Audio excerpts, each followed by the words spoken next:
नई बहू का जादुई लहंगा। फोन लगाकर रील बनाते हुए। बिन तेरे सब सजा है, बिन तेरे कहाँ मजा है, यादों में याद पिया की आने लगी, हाय भीगी भीगी रातों में।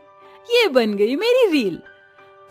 अब मैं इसे करूंगी अपलोड और बन जाऊंगी रील क्वीन। और उसके बाद बनाऊंगी पतली कमरिया मोरी हाय हाय, तिरछी नजरिया मोरी हाय हाय।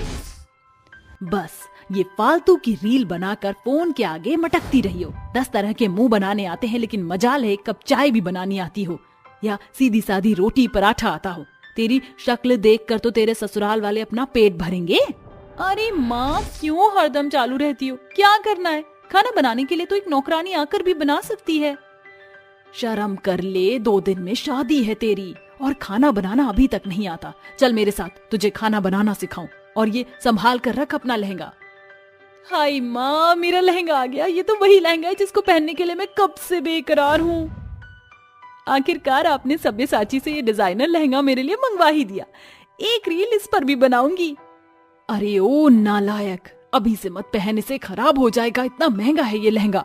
माँ, आपने सुना नहीं वो गाना? ये मेरा लहंगा बड़ा है महंगा, इसे हाथ ना लगाना। तभी गुंजा अपनी बेटी के कान पकड़कर रसोई में लाती है और कहती है, चल चुपचाप खाना बना। माँ, मेरे को नहीं सीखना। बताओ तुझे भी। ये दाल बना और स्वाद अनुसार थोड़ा सा नमक, हल्दी, नमक डाल।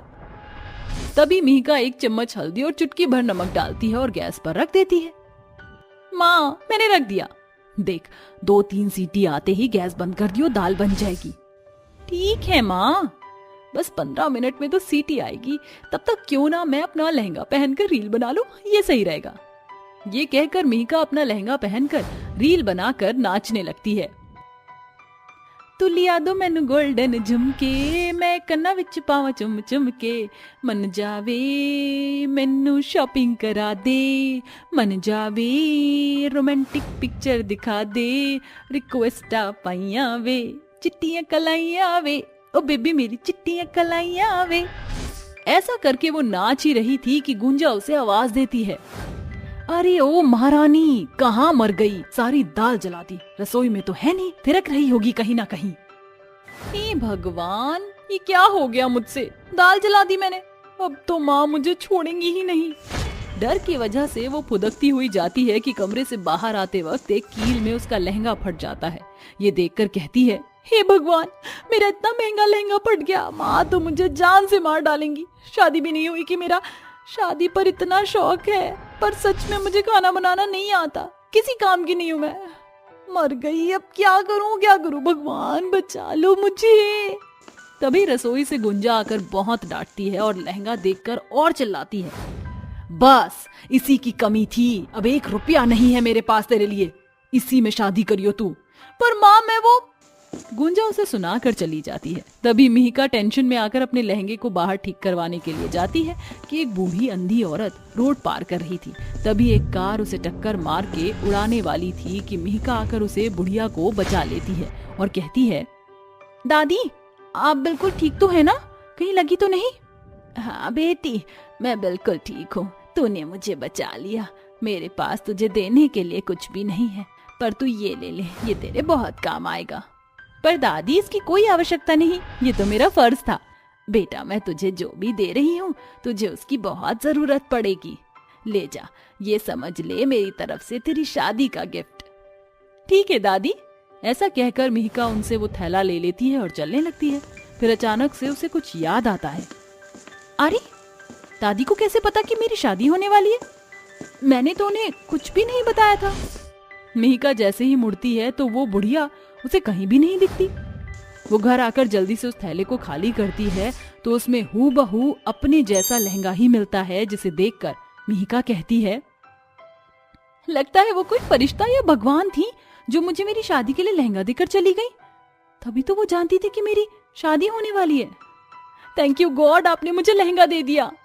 2 दिन बाद धूमधाम से मिहिका की शादी मयंक से हो जाती है। जैसे ही वह गृह प्रवेश करती है तभी उसके लहंगे से बहुत सारे सोने के सिक्के निकलकर इकट्ठा हो जाते हैं। ये देखकर उसका ससुराल बेहद दंग रह जाता है। अरे भाभी, ये क्या लहंगे में सोने के सिक्के लटका कर लाई थी क्या, जो गृह प्रवेश करते ही सोने के सिक्के इतने सारे आ गए? नहीं, ऐसा तो कुछ नहीं है। आ जाओ बहू, अंदर आ जाओ। मिहिका जैसे ही एक ही कदम आगे बढ़ाकर आती है तो सोने के सिक्के उछल उछल कर उसके लहंगे से निकलते हैं। ये देखकर मयंक कहता है, अरे मुझे विश्वास नहीं हो रहा है मेका, तुम्हें लहंगे का बहुत शौक था। कहीं तुमने शौक में सोने के सिक्के तो नहीं डलवा दिए, जो इतने सारे सोने के सिक्के निकल रहे हैं? वही तो मैं भी हैरान हूँ। लगता है मेरे घर में मेरी बहू नहीं, साक्षात लक्ष्मी देवी प्रकट हो गई हैं, जिनके एक कदम से ही सोना निकल कर आ रहा है। ये क्या हो रहा है मेरे लहंगे के साथ? कहीं ये उन दादी के दिए हुए लहंगे की वजह से तो नहीं है? कहीं ये जादुई लहंगा तो नहीं है? हाँ, हो सकता है ये जादुई लहंगा हो, तभी तो सोना ही सोना निकल रहा है। देख, हमारी बहू ने तो हमें धनवान ही बना दिया। मेरी बहू से कोई कुछ काम नहीं करवाएगा, बिल्कुल काम नहीं करेगी बहू। तुम सेठानी की तरह रहना यहाँ पर। अरे वाह, मैं तो उस चीज से बच गई जो मुझे बिल्कुल भी नहीं आती। अब मैं खाना बनाने की कोई जरूरत नहीं है। इस जादुई लहंगे ने तो कमाल कर दिया। ठीक है माँ जी। अरे वाह मेरी जान, तुमने तो आते ही दिल जीत लिया, और कोई काम भी नहीं करना पड़ेगा इस घर में। कहा था ना, रानी बनाकर रखूंगा। हाँ, तो वो मैं अपनी वजह से रानी बनकर रहूंगी। तो शादी तो मुझसे हुई है ना? लड़ना बंद करो। मिहिका मयंक के साथ कदम रखकर अपने कमरे में पहुंचती है। उस लहंगे के बदौलत एक कोने में सोने के सिक्के बिखर जाते हैं। अगले दिन लहंगा उतारने के बाद ऐसा कुछ नहीं होता, क्योंकि वो सारा जादुई लहंगे का कमाल था। तभी मिहिका झूले पर लेटकर झूल रही थी।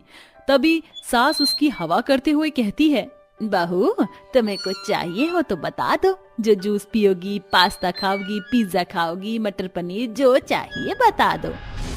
माँ जी, आप ये सब मंगवा दीजिए, पूरे दिन मेरा काम चल जाएगा। ठीक है बहू। माँ जी, झाड़ू पोछा करना है क्या? भाभी, जरूरत नहीं है, मैंने सब काम कर दिया। भाभी, मुझे कॉलेज की फीस और ट्रिप के पैसे चाहिए, कि आप थोड़े से पैसे दे सकती हो? कल जो इतने सारे पैसों की बारिश हुई थी, वो सारे सोने के सिक्के कहाँ हैं? बेटा, उसे तो मैंने सोने के गहने बनवाने के लिए दे दिए। अगला नंबर सुरभि का ही है ना। ठीक है, मैं आपको दे दूंगी पैसे। ऐसा बोलकर मिहिका अपने कमरे में जाकर वो लहंगा पहनती ही है। जैसे ही चलती है तो फिर से सोने के सिक्के निकलते हैं। फिर मिहिका लहंगा उठाकर रख देती है और उन सोने के सिक्कों को सुरभि को दे देती है, जिसके बाद वो ट्रिप पर निकल जाती है। वक्त गुजरता है, सब अच्छा चल रहा था। एक दिन एक औरत अपने 10 महीने के बच्चे को गोद में लेकर उनके दरवाजे पर आकर कहती है, बहन जी, मेरी मदद करो बहन जी, मेरा बच्चा बहुत तकलीफ में है, मेरे पास इसके इलाज के लिए पैसे नहीं हैं, कृपा करके मुझे थोड़े पैसे दे दीजिए। मेरे बच्चे को कुछ हो जाएगा, उसे ठंड लग गई है और कुछ भी नहीं बोल रहा है, ना रो रहा। बहू, उसके बच्चे की तो बहुत तबीयत खराब है। मेरा जादुई लहंगा ही इस बच्चे की जान बचा सकता है, आप यहीं रुकिए, मैं अभी आती हूँ पैसे लेकर। ऐसा कहकर मिहिका लहंगे को जैसे ही पहनकर चलती है तो एक तेज रोशनी में उस लहंगे से अब की बार ढेर सारे पैसे निकलते हैं। वो लहंगे को फिर से रख देती है और उन पैसों को उठाकर उस औरत को वो सारे पैसे दे देती है और कहती है, बहन, अगर तुम्हें और पैसे चाहिए हो तो बता देना, मैं तुम्हें और पैसे दे दूंगी। ये लो, सारे पैसे रख लो और अपने बच्चे की तबीयत को ठीक करा लो। आपका बहुत बहुत शुक्रिया, आप नहीं होती तो मेरे बच्चे के इलाज के लिए मुझे पैसे नहीं मिलते, मैं हॉस्पिटल लेकर जाती हूँ, शुक्रिया। ये कहकर औरत अपने बच्चे को फौरन हॉस्पिटल लेकर जाती है। डॉक्टर उसके बच्चे का इलाज करके उसके बच्चे को बचा लेते हैं। 2 दिन बाद माया फिर से अपने हंसते खेलते बच्चे के साथ मिहिका के ससुराल आती है और उसका शुक्रिया अदा करती है। इस तरह मिहिका का जादुई लहंगा बुरे वक्त में सबके काम आता था और उस जादुई लहंगे का राज सिर्फ मिहिका तक ही रहता है। साथ ही वो ठाट बाट से ससुराल में रहती थी। सौतेली बहन की शादी। माँ, कहाँ पर हो आप? जरा यहाँ पर आओ। देखो, आपकी सौतेली बेटी ने मेरे कपड़े नहीं धोए हैं। क्या इसे मुझसे कोई दुश्मनी है? क्यों रे, तुझसे मेरी बेटी रेशमा के कपड़े नहीं धोए गए? क्या तेरे हाथ टूट जाते हैं या तेरे हाथ घिस जाते हैं? माँ, आप ऐसा क्यों सोचती हो? भला मैं रेशमा के कपड़े क्यों नहीं धोऊंगी? क्योंकि तू मुझसे जलती है। माँ मुझे प्यार करती है और तुझे नहीं। तू माँ की सौतेली बेटी है। रेशमा की बात सुनते ही रेखा नंदिनी के मुंह पर चाटा मारती है और कहती है, आज के बाद अगर तूने मेरी बेटी के कपड़े नहीं धोए तो मुझसे बुरा कोई नहीं होगा। रेखा अपनी बेटी रेशमा को वहां से ले जाती है, जिसके बाद बेचारी नंदिनी रोने लगती है। तभी उसके पिता लखन वहां पर आते हैं। अरे बेटी, अरे क्या हुआ? अरे रो काहे रही हो? कुछ नहीं पिताजी, कुछ नहीं। मैं सब जानता हूँ बेटी, तेरे मुंह पर छपा हुआ ये तमाचे का निशान मुझे सब कुछ बता रहा है। लखन की बात सुनते ही बेचारी नंदिनी और जोर से रोने लगती है और अपने पिता को गले से लगा लेती है। मैं आज तक उस घड़ी को बहुत कोसता हूँ जब मेरी रेखा से शादी हुई थी। मैं तो बस इतना चाहता था कि तुझे एक माँ का प्यार मिल जाए बेटा। नहीं पिताजी, आप ऐसा ना बोलिए। रेखा माँ मेरी माँ है और रेशमा मेरी बहन है। मैं उन्हें दिल से अपनी माँ और बहन मानती हूँ। लखन अपनी बेटी की बात सुनकर वहां से चला जाता है। ऐसे ही हर रोज नंदिनी के साथ उसकी सौतेली बहन रेशमा और उसकी सौतेली माँ रेखा उसके ऊपर बहुत अत्याचार करती थी। एक दिन ये सब देखकर लखन रेखा से कहता है, हमारी बेटियां बड़ी हो गई हैं, हमें उन दोनों के लिए अच्छा सा रिश्ता ढूंढना चाहिए। अजी आप बिल्कुल सही कहते हो। हमारी बेटी रेशमा के लिए कोई अमीर घर का रिश्ता ढूंढना, ताकि हमारी बेटी को कभी भी परेशानी न उठानी पड़े। हाँ, तुम चिंता मत करो, मैं रेशमा और नंदिनी दोनों के लिए ही अच्छे घर का रिश्ता ढूंढूंगा।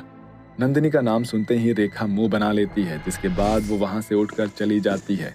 वहीं दूसरी तरफ लखन अभी दोनों बेटियों के लिए रिश्ता ढूंढता है और दोनों को ही अच्छे घर से रिश्ता आता है। जिसके बाद रेखा अपनी बेटी रेशमा को शादी की शॉपिंग करवाने लगती है। अरे बेटी, तू चिंता मत कर, मैं तुझे ऐसे कपड़े दिलवाऊंगी कि सब लोग तुझे देखते ही रह जाएंगे।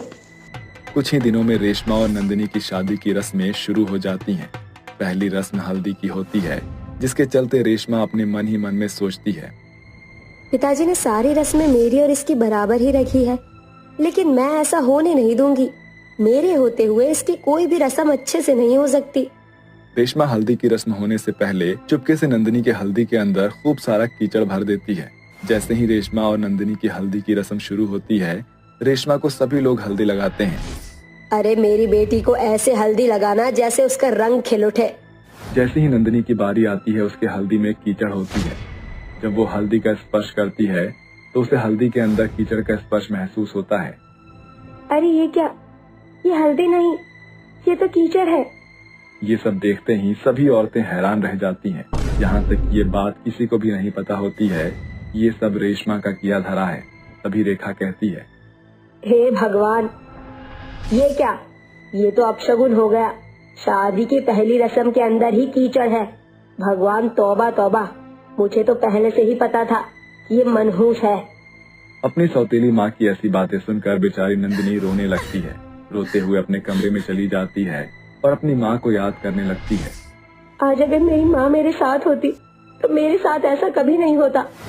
काश माँ मेरे पास ही होती। नंदिनी रोने लगती है। तभी उसके पिता लखन हल्दी लेकर उसके पास आते हैं और कहते हैं, मेरी गुड़िया रानी, तू क्यों रो रही है बेटा? ये देख, मैं तेरे लिए हल्दी लेकर आया हूँ। आज तेरी हल्दी की रस्म है और तुझे अभी तक तो हल्दी भी नहीं चढ़ी बेटा। लखन अपनी बेटी को हल्दी लगाता है, जिसके बाद वो अपनी बेटी से कहता है, बेटी चिंता मत कर, एक दिन सब कुछ ठीक हो जाएगा। नंदिनी अपने पिता को गले से लगा लेती है। ऐसे ही अगली रस्म मेहंदी की होती है। मेहंदी की रस्म से पहले रेशमा के मन में ख्याल आता है, अरे आज तो हमारी मेहंदी की रस्म है और मेरे होते हुए इस नंदिनी की मेहंदी की रस्म अच्छे से कैसे हो सकती है? मैं इसकी मेहंदी की रस्म को भी बिगाड़ दूंगी। ऐसा सोचकर रेशमा मेहंदी के अंदर एलर्जी वाला पाउडर मिक्स कर देती है।